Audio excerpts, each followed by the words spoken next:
Bismillahirrahmanirrahim. Assalamualaikum warahmatullahi wabarakatuh. Alhamdulillah nahmadu wa nasta'in wa nastaghfiruh. Wa na'udzu billahi min syururi anfusina wa min sayyiati a'malina. Man yahdihillahu fala mudilla lahu wa man yudlil fala hadiya lahu. Asyhadu an la ilaha illallah wahdahu la syarika lahu wa asyhadu anna Muhammadan 'abduhu wa rasuluh. Allahumma shalli wa sallim ala Muhammad wa ala alihi wa sahbihi ajma'in. Amma ba'd. Insyaallah hari ini kita akan sambung kelas kita dalam mata pelajaran Maharah Al-Quran bagi tingkatan 5.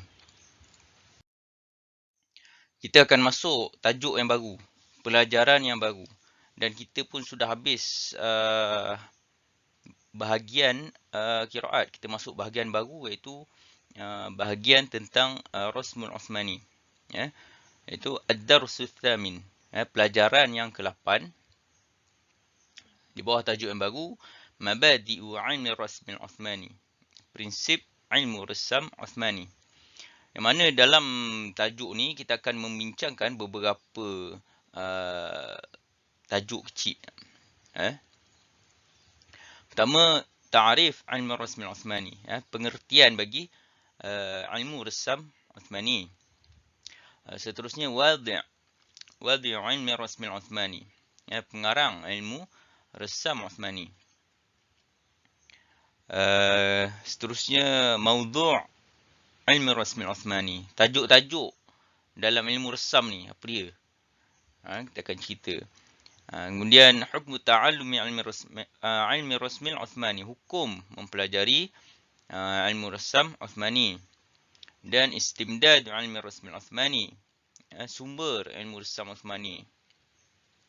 Dan masailu ilmi rasmil Uthmani, permasalahan, perbincangan, isu dalam ilmu resam Uthmani. Kemudian fawaidu ilmi rasmil Uthmani, faedah ilmu resam Uthmani. Faedah ilmu resam ni saya buat akhir sekali sebab tajuk dia, sebab dia banyak. Dia banyak dan kita akan bincang satu-satu. Jadi kita buat last sekali.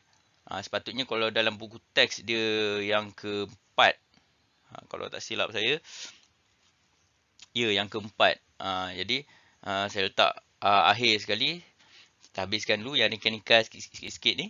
Kemudian akhir sekali kita ulas pula faedah ilmu resam Uthmani. Ada banyak, kita akan bincang lah satu-satu, InsyaAllah. Ya, kita masuk yang pertama dulu lepas ni.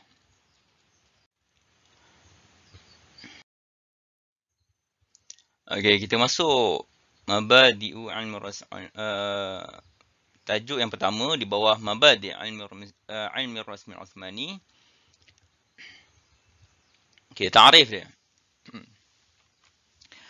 Ta'rifu ilmi rasmil Uthmani, pengertian ilmu resam Uthmani. Lughatan al-atharu, iaitu ta'rif ilmu resam Uthmani dari segi bahasa, dari sudut bahasa adalah kesan. Al-atharu, kesan. Wa qila baqiyatul atharil khatti wal kitabati wal hijai wal imla'i wal alamati fil lafzi. Dan dikatakan, maksudnya ada banyak makna lah. Pertama, ada pendapat kata kesan. Waqila, dan dikatakan juga maksud resam dari sudut bahasa ni adalah baqiyatul atharil khatti, bekas kesan tulisan. Wal kitabati, penulisan. Wal hijai, huruf ataupun abjad. Wal imla'i, penulisan juga. Wal alamati fil lafzi, dan tanda pada lafaz. Itu daripada sudut bahasa. Kemudian istilahan, dari sudut istilah, ma kataba bihi sahabatul masahif, apa yang telah ditulis oleh sahabat dari mashaf-mashaf. Wa aktharuhu muwafiqun liqawa'id ar-rasmil qiyasi awil imla'i, yang mana kebanyakannya yang ditulis tu mengikut ataupun bertepatan dengan qawaid ataupun kaedah resam qiyasi ataupun resam imla'i. Illa annahu khalafahu fi asya', melainkan ada perkara-perkara ataupun perkataan-perkataan ataupun tempat-tempat yang menyalahi kaedah tersebut. Ataupun keluar daripada kaedah tersebut. Qad kutibat ala hayatin makhsusah. Maka ditulis dengan bentuk yang khusus. Okay. Jadi maksud dia dari sudut istilah adalah resam Uthmani ni adalah tulisan daripada sahabat-sahabat dalam mashaf masing-masing. Yang mana sahabat ni dia ada mashaf peribadi masing-masing.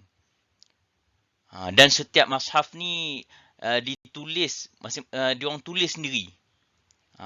Sama ada diorang tulis sendiri ataupun sahabat ni dia ada tukang tulis yang menuliskan.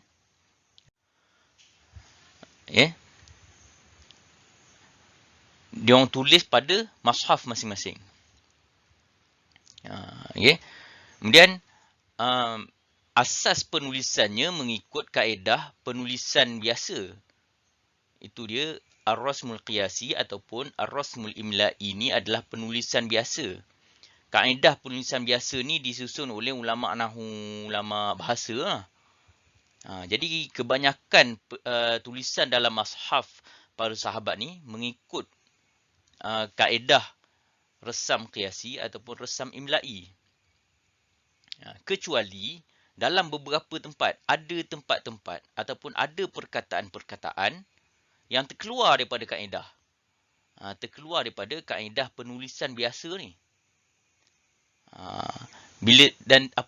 Dia terkeluar daripada kaedah tu sebab apa? Sebab dia ditulis dalam bentuk yang khusus. Contoh, as-salah. Dalam penulisan biasa, kaedah resam qiyasi ataupun resam imla'i, as-salah ditulis dengan alif. Sad, lam, alif. Ta. Marbutah. Tapi dalam mashaf, ditulis dengan waw. Contoh lain, az-zakah. Pun sama juga. Ada beberapa tempat yang lain lah. Nanti kita akan cerita pula sebab apa ditulis macam tu. Cumanya nak ceritanya resam Uthmani ni ada yang kebanyakannya mengikut resam qiyasi dan ada juga yang terkeluar daripada kaedah resam qiyasi ni dan ditulis dalam bentuk yang khusus. Ada juga kaedah dia. Maksudnya resam Uthmani ni ada kaedah yang lain pula yang terkeluar daripada kaedah resam qiyasi ni. Dan resam qiyasi sendiri pun ada juga yang terkeluar daripada kaedah. Contoh tulisan Umar, nama orang. Contoh imam qiraat kita Abu Amr ditulis dengan ain, mim, ra, waw. Tu terkeluar daripada kaedah tu. Waw tu dia nak tunjukkan baris ra tu. Sebab apa dia terkeluar daripada kaedah? Sebab nak membezakan sebutan Amr dengan Umar. Kalau tak ada waw tu takut nanti orang baca Umar juga. Abu Umar. Dia dua nama yang lain. Jadi dari sudut tulisan yang biasa pun ada juga yang terkeluar daripada kaedah untuk membezakan dua perkataan. Contoh yang lain, ulaika. Dalam penulisan biasa, dalam mashaf memang kita tulis alif waw, kan? Ulaika. Tapi dalam penulisan biasa pun kita tulis macam tu juga, ulaika. Sebab apa? Sebab nak membezakan ulaika tu dengan ilaika. Ni nak beritahu alif tu ataupun hamzah tu dia baris lomah. Sebab tu alif waw, ulaika. Kalau tak ada waw jadi samalah tulis ada alif lam. Kan? Kemudian ada rumah kaf. Yang mana untuk pengetahuan pelajar-pelajar, pada awal-awal dulu, tulisan Arab ni dia tak ada titik. Titik tak ada, baris tak ada, huruf hamzah tak ada, bentuk hamzah. Bentuk hamzah tu tak ada, dia ada alif je. Jadi kalau tak dibezakan ulaika dengan ilaika, jadi tulisan tu sama. Alif, lam, ada rumah, kaf. Kan? Jadi untuk membezakan, dia letak waw. Ulaika dan ilaika. Okey, itu maksud resam Uthmani dari sudut istilah. Okey. Okey, seterusnya wadi' wadi'u ilmi rasm al-Uthmani. Pengarang bagi ilmu resam Uthmani. Siapa dia? Ulama ul Amsar. Ulama-ulama daripada Basrah, daripada Syam. Ulama-ulama Syam, ulama Basrah, ulama Kufah, ulama Mekah, ulama Madinah. Itulah Amsar tu. Tempat-tempat tersebut. Yang mana mereka mengumpulkan bentuk-bentuk tulisan daripada setiap mashaf ataupun mengumpulkan kaedah-kaedah penulisan dan menyusunnya dalam buku-buku. Banyaklah. Dan buku-buku yang mengumpulkan ilmu resam ni ataupun yang disusun kaedah-kaedah penulisan yang disusun dalam buku-buku ni banyaklah. Dekat saya yang saya tengok dekat sini, dia kata ada 244 buku yang terdapat yang disusun oleh pengarang ni, yang dikumpulkan oleh pengarang ni. Yang baru-baru mungkin ada banyak lagi, ataupun yang tidak diterbitkan, mungkin yang tidak dicetak mungkin ada banyak lagi. Antaranya Imam Hamzah sendiri, dia pun ada juga kitab dia. Imam Hamzah dia ada kitab dia tentang resam Uthmani ni. Yang kitab yang menyusun tentang perkataan-perkataan yang disambungkan dan yang dipisahkan dalam Al-Quran. Ada kitab ulama Imam Hamzah dia buat. Ibn Amir pun ada juga. Imam Ibn Amir.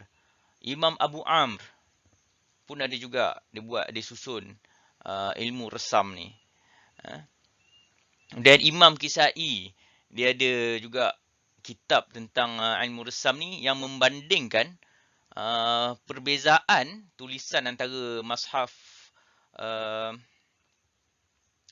mashaf Madinah, mashaf orang Madinah, mashaf orang Kufah dengan mashaf orang Basrah. Dia kumpulkan perbezaan penulisan di dalam mashaf tu dalam satu kitab. Imam Kisai. Dan banyak lagi. Banyak lagi lah ulama-ulama resam yang mengumpulkan kaedah-kaedah dan tulisan-tulisan dan disusun dalam buku mereka. Ada banyak. Okey. Kemudian seterusnya maudhu'. Tajuk maudhu'u ilmi rasm al-Uthmani. Apakah tajuk yang dibincangkan dalam ilmu resam ni? Huruful masahif al-Uthmaniyah. Huruf-huruf di dalam mashaf. Huruf-huruf dalam mashaf. Sama ada huruf tu ditulis sambung, sama ada perkataan tu ditulis sambung, ditulis berpisah, sama ada perkataan tu dibuang atau ditambah, perkataan itu ditulis atau tidak, dia akan ada perbincangan dia. Dan dia ada kaedah yang khusus jugalah untuk resam Uthmani ni. Huruf-huruf di dalam mashaf. Keluar sikit pada tajuk. Dalam sebutan mashaf, kita biasa sebut mashaf. Ada dengar tak orang cakap mushaf? Ada juga mushaf ataupun mashaf. Sebenarnya dua-dua boleh. Dua-dua boleh. Ada pendapat kata asal dia baris dia mushaf dengan dhammah. Tapi sebab kan orang Arab ni dia berat nak sebut mushaf. Baris dhammah ni baris yang paling berat. Jadi dia ringan kan, dia sebut mashaf. Dia bariskan fathah dan dia bariskan kasrah. Mashaf dan mishaf. Dia boleh pakai tiga lah tu. Mushaf, mashaf ataupun mishaf. Cuma yang fushahnya bahasa yang fushah adalah mashaf. Bahasa yang fushah mashaf. Tapi kalau dengar orang cakap mushaf, jangan cakap salah pula. Sebab boleh juga. Memang ada dalam bahasa Arab lahjah yang sebut dengan mushaf dan mishaf. Keluar daripada tajuk tapi sekadar untuk maklumat tambahan bagi pelajar lah. Okay. Jadi untuk kali ini sampai sini saja. Kita akan sambung pula lepas ni untuk tajuk yang seterusnya. Jika ada persoalan ataupun kekeliruan, tak jelas ataupun tak faham, boleh rujuk pada guru halaqah masing-masing pula lepas ni. Okay. Kita jumpa lain kali pula. InsyaAllah. Wallahu a'lam. Assalamualaikum warahmatullahi wabarakatuh.